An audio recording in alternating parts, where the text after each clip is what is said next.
I've spent my life chasing mysteries, but today we're venturing into the forgotten corners of Arkansas, places so remote they feel like echoes from another era. These aren't just ghost towns, they're homes where resilience and the human spirit endure against the odds. As we explore, imagine what draws people to places the world has left behind, and what stories linger in their silent streets. Let's begin our journey. Our first stop is a place where time itself seems to have stopped. On the banks of the Buffalo National River lies Gilbert, a town so small and secluded it feels like a secret. Old stone buildings and a weathered general store stand as reminders of a once bustling hub, now preserved in isolation. The few residents here are guardians of a living museum, keeping the spirit of the past alive. In Gilbert, silence is both a curse and a charm, a powerful place to start our exploration. Deeper in the Ozarks, Snowball greets us with the haunting remains of its schoolhouse and crumbling barns. These ruins tell stories of families and a community lost to time, yet a handful of homes still show signs of life. For those who remain, the past isn't a ghost, it's part of their daily landscape. Living among these echoes is an act of quiet defiance. Even as a community fades, its spirit endures in the hearts of a few. Rush, once a booming zinc mining town, now stands as a preserved ghost town deep in the Ozarks. Overgrown trails wind past skeletal ruins and abandoned mine shafts. A dangerous, haunting beauty. The clang of hammers and shouts of miners are gone, but a few resilient souls remain, caretakers of this tumultuous past. Here, solitude runs deeper than any zinc vein.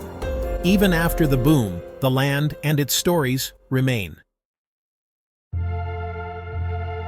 Pinedale is defined by what's missing. No grand ruins, just vast emptiness and a handful of homes. The silence here is almost physical. The sky immense, the landscape overwhelming. Residents are self-reliant, choosing a life away from the rush of modern society. Their resilience is quiet, found in simple routines and steadfast presence. In Pinedale, community is measured not by numbers, but by endurance. Leslie's Main Street is a time capsule. Brick storefronts, peeling paint, and echoes of a busier era. A few businesses still anchor the community, while empty shops hold memories of a self-sufficient past.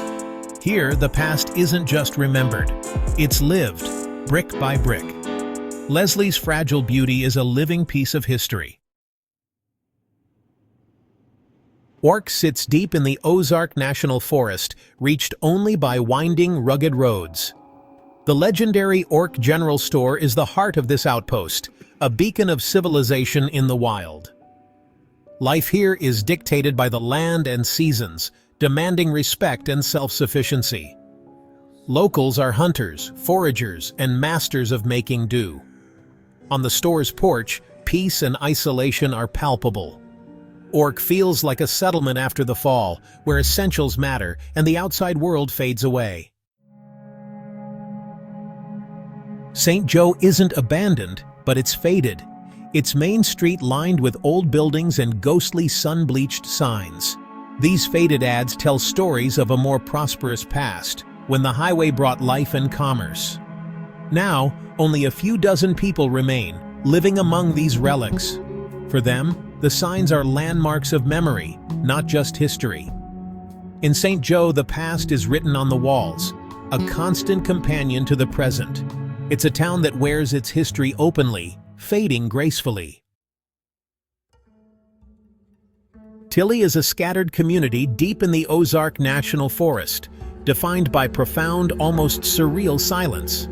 There's no town center, just homesteads and small farms hidden in the woods. The quiet here amplifies everything, forcing introspection and a slower pace. Residents embrace solitude, living off the grid and relying on their own skills. Life in Tilly is a conscious step away from the world, a philosophy shaped by remoteness. It's haunting, beautiful, and deeply intentional. Ponca, surrounded by bluffs and hollows, is defined by its ethereal morning mist. The fog transforms the landscape, making the familiar mysterious and ancient. When visitors leave, Ponca returns to a primal quiet, its few residents living in constant dialogue with nature.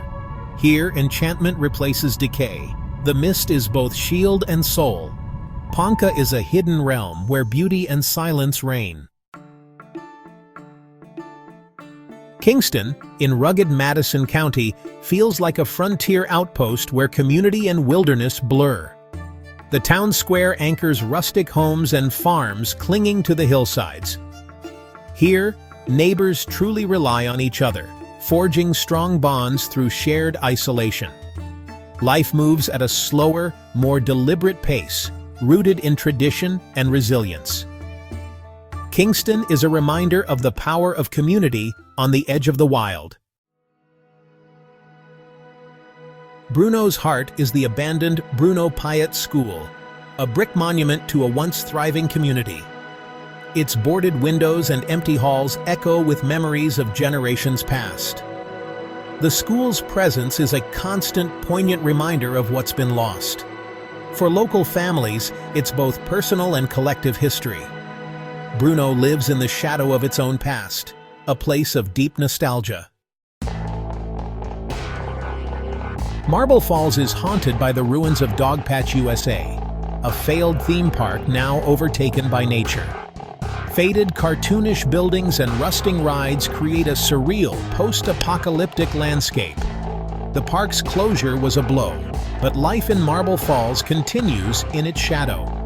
Residents coexist with this decaying dream, reminders of lost prosperity all around. Marble Falls is defined by this strange ghost, a cartoon paradise turned haunting relic. In Combs, nature is reclaiming what was once settled. Roads vanish into green, and old foundations are swallowed by forest. The few remaining homes are islands in a sea of growth, their occupants living in constant negotiation with the wild. Here, silence is the sound of growing things, and life is a peaceful, eerie immersion in nature's reclamation.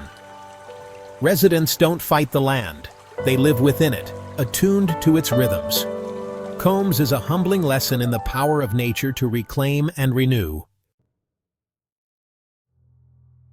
Parthenon, in Newton County, is a scattering of homes perched on the edge of dramatic wilderness. The landscape is immense and indifferent, dwarfing everything human. Residents are hardy, their connection rooted not to a town, but to the land itself. Life here is raw, powerful, and defined by proximity to nature's extremes. Parthenon is less a town, more a state of being, home for those who thrive on the edge. Sulphur Springs was once a flourishing health resort, now a town of crumbling, magnificent ruins. Grand hotels and bathhouses have surrendered to time, but a determined community remains. Residents are proud of their unique history, working to preserve what they can. Their resilience stands in stark contrast to the decay around them. Sulphur Springs proves that even as structures fall, the spirit of a place endures. Our journey through Arkansas's forgotten heart ends, but these places are more than relics. They're living communities. They teach us about resilience, connection, and the quiet strength found in the old and enduring. These towns are keepers of stories, guardians of a vanishing way of life. Even when forgotten by the world, they're never truly lost as long as someone remembers and cares. Thank you for joining me. Until the next journey, stay curious.